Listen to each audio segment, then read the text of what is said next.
আসসালামু আলাইকুম। সকালের নাস্তা অথবা বাচ্চার টিফিনের জন্য মাত্র 10 মিনিটেই কিভাবে ঝটপট কয়েকটি মিনি পরোটা বানিয়ে নিতে পারবেন সেই রেসিপিটা আজ শেয়ার করছি। আর এই পরোটার সাথে বাড়তি কোনো কিছুরই প্রয়োজন হয় না, এমনিতেই বাচ্চারা অনেক বেশি পছন্দ করবে। আর এই পরোটার রেসিপিটা ভালো লাগলে আমার পেজটি ফলো দিয়ে লাইক, কমেন্টস আর শেয়ার করবেন। পরোটা তৈরি করার জন্য আমি এখানে 1 কাপ ময়দা নিয়েছি, আর নিয়েছি 2 টেবিল চামচ তেল, আর নিচ্ছি সামান্য পরিমাণ লবণ। আপনারা ময়দার পরিবর্তে এখানে আটাটাও দিতে পারেন। এখন আমি ময়দাটা তেলের সাথে খুব ভালোভাবে এভাবে মিশিয়ে নিচ্ছি। ঠিক এভাবে হাত দিয়ে ঘষে ঘষে সুন্দরভাবে মিশিয়ে নিব। আর এই তো দেখুন আমার মেশানো হয়ে গেছে।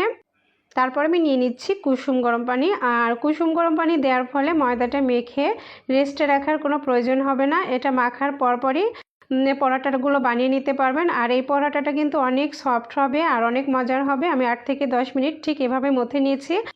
পরোটার ডোটা যত বেশি মথা হবে ঠিক ততটাই কিন্তু পরোটাটা পারফেক্ট হবে আর অনেক বেশি সফট হবে। তো সুন্দরভাবে আমি এটা মথে নিয়ে তারপরে যে পরোটার লেচি কেটে নিব।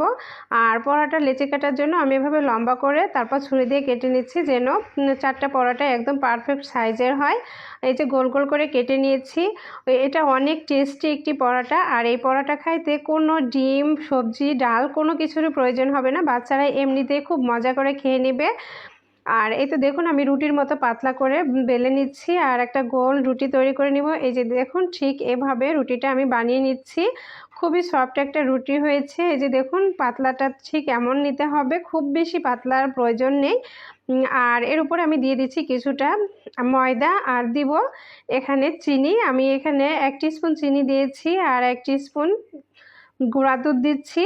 আর যেহেতু এটা বাচ্চাদের জন্য তৈরি করছি, এটা কিন্তু অনেক টেস্টি। দুধ চিনি দিয়ে তৈরি করলে অনেক বেশি মজার হয়। আর এই পরোটাটা বাচ্চারা এমনি খায়, এতে অন্য কোনো কিছুরই প্রয়োজন হয় না। দুধ চিনির কম্বিনেশনে অসম্ভব মজার হয় এই পরোটাটা। আমি আমার বাচ্চাকে প্রায় বানিয়ে দিই, আমার বাচ্চা অনেক বেশি পছন্দ করে। আপনিও আপনার বাচ্চার টিফিনের জন্য অথবা সকালের নাস্তার জন্য কিন্তু এটা বানিয়ে দিতে পারেন, দেখবেন আপনার বাচ্চা অনেক বেশি পছন্দ করবে আর খুব মজা করে খেয়ে নেবে। আর আমি পরোটার এই যে মুখগুলো খুব ভালোভাবে আটকিয়ে দিয়েছি। আর এখন আমি একটু আলতো হাতে এভাবে বেলে নিচ্ছি। তো 2 সাইড এভাবে পরপর করে একটু বেলে নিচ্ছি আর আমার বেলা হয়ে গেছে। আর এখন আমি এটা ছেঁকে নিব। পরোটাগুলো আমি এখন যে ফ্রাই প্যানে ছেঁকে নিচ্ছি। আপনি এটা চাইলে আপনার রুটি ছাঁকা তাওয়াতেও এই পরোটাগুলো ছেঁকে নিতে পারেন, তাতেও কিন্তু পরোটাটা একদম ফুলকো হবে, অনেক মজার হবে। আর আমি 20 থেকে 30 সেকেন্ডের মতো সময় নিয়ে পরোটাগুলো ভেজে নিয়েছি, বেশ উল্টে পাল্টে নিয়েছি। তারপর আমি এর ভিতরে অল্প পরিমাণ তেল দিয়ে দিচ্ছি। আর তেল দিয়ে ভেজে নিলে দেখুন অসম্ভব সুন্দরভাবে পরোটাটা ফুলে উঠছে। আর পরোটা যখন এভাবে ফুলে ওঠে তখন তো অনেক বেশি ভালো লাগবে। আর পরোটা যদি না ফোলে খাইতে ভালো লাগবে না, আর এটা নরমও হয় না। আর খুব সুন্দরভাবে দেখুন ফুলে উঠেছে। আর এটা খাইতে কিন্তু অসম্ভব মজার হবে। ভিতরে অনেকগুলো লেয়ার হবে, যতটা ফুলবে পরোটা ঠিক ততটাই মজার হবে।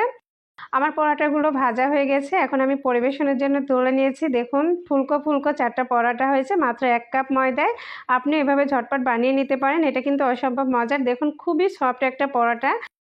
আশা করছি আমার আজকের এই পরোটার রেসিপিটা আপনাদের ভালো লেগেছে। আর রেসিপিটা ভালো লাগলে আমার পেজটি ফলো দিয়ে লাইক, কমেন্ট, শেয়ার করবেন। সবাই ভালো থাকবেন, সুস্থ থাকবেন। আজকের মতো এখানেই বিদায় নিচ্ছি। আল্লাহ হাফেজ।